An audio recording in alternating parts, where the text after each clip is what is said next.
ಮನೆಯಲ್ಲಿ ಇಡುವ ಪ್ರತಿಯೊಂದು ವಸ್ತುವಿಗೂ ವಾಸ್ತು ನಿಯಮಗಳನ್ನು ಪಾಲಿಸಬೇಕು. ಬೀರುವಿಗಾಗಿ ಹಲವು ನಿಯಮಗಳನ್ನು ಸಹ ಅನುಸರಿಸಬೇಕು. ಇಲ್ಲದಿದ್ದರೆ ಬಡತನ ಉಂಟಾಗಬಹುದು.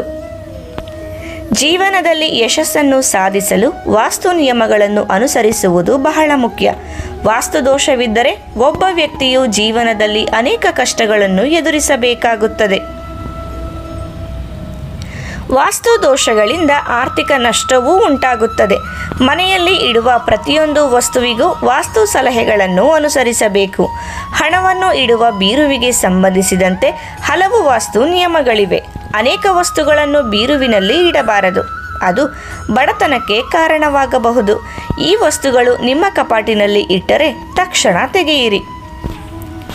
ಅನೇಕ ಬೀರುಗಳಲ್ಲಿ ಕನ್ನಡಿಗಳನ್ನು ಅಳವಡಿಸಲಾಗುತ್ತದೆ, ಆದರೆ ನೀವು ಅವುಗಳನ್ನು ಬಳಸಬಾರದು.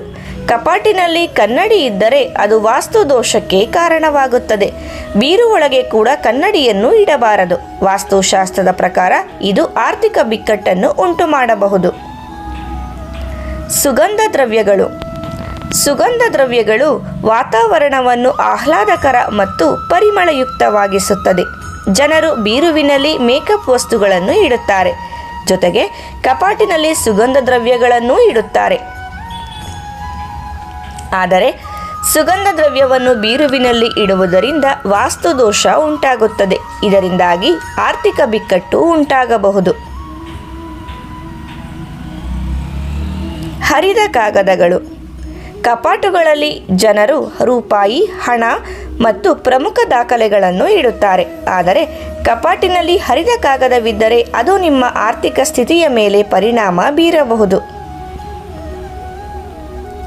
ಕಪಾಟಿನಲ್ಲಿ ಹರಿದ ಕಾಗದವಿದ್ದರೆ ತಕ್ಷಣ ಅಲ್ಲಿಂದ ತೆಗೆಯಿರಿ. ಇದು ನಕಾರಾತ್ಮಕ ಶಕ್ತಿಯನ್ನು ಹೆಚ್ಚಿಸಬಹುದು. ಕಪ್ಪು ಬಟ್ಟೆ.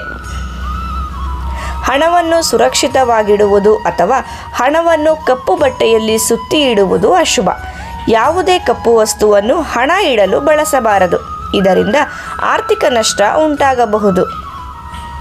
ಲಾಕರ್ಗಳು. ಭಾರತದಲ್ಲಿ ಅನೇಕ ಜನರು ತಮ್ಮ ಹಣ ಮತ್ತು ಆಭರಣಗಳನ್ನು ಬೀರುವಿನಲ್ಲಿ ಲಾಕ್ ಮಾಡಿ ಇಡುತ್ತಾರೆ. ಆ ಹಣ ಒಡವೆಗಳನ್ನು ಲಕ್ಷ್ಮೀ ದೇವಿ ಎಂದು ಭಾವಿಸಲಾಗುತ್ತದೆ. ಆದರೆ ಬೀರು ಹೇಗಿರಬೇಕು ಎಂಬುದು ಸಹ ಮುಖ್ಯ. ಲಕ್ಷ್ಮೀ ದೇವಿಯನ್ನು ಬಂಧಿಸುವುದು ಸೂಕ್ತವಲ್ಲ. ಬೀರುವನ್ನು ಇಡುವ ದಿಕ್ಕು. ಒಳ್ಳೆಯ ಹಣ, ಚಿನ್ನಾಭರಣ ಇದ್ದವರು ಬ್ಯಾಂಕಿನ ಲಾಕರ್ಗಳಲ್ಲಿ ಇಡುತ್ತಾರೆ. ಆದರೆ ಮನೆಯಲ್ಲಿ ಹಣ ಇಡುವವರು ವಾಸ್ತುಶಾಸ್ತ್ರಜ್ಞರು ಅವುಗಳನ್ನು ದಕ್ಷಿಣ ಮತ್ತು ಪಶ್ಚಿಮದ ನಡುವೆ ನೈಋತ್ಯ ಮೂಲೆಯಲ್ಲಿ ಯಾವುದೇ ಕಪಾಟಿನಲ್ಲಿ ಇರಿಸಲು ಸೂಚಿಸುತ್ತಾರೆ. ಸ್ನೇಹಿತರೆ, ಮಾಹಿತಿ ಇಷ್ಟ ಆದರೆ ವಿಡಿಯೋಗೆ ಒಂದು ಲೈಕ್ ಮಾಡಿ. ಇದೇ ರೀತಿ ಉಪಯುಕ್ತ ಮಾಹಿತಿಯೊಂದಿಗೆ ಮುಂದಿನ ವಿಡಿಯೋದಲ್ಲಿ ಭೇಟಿಯಾಗೋಣ. ಧನ್ಯವಾದಗಳು.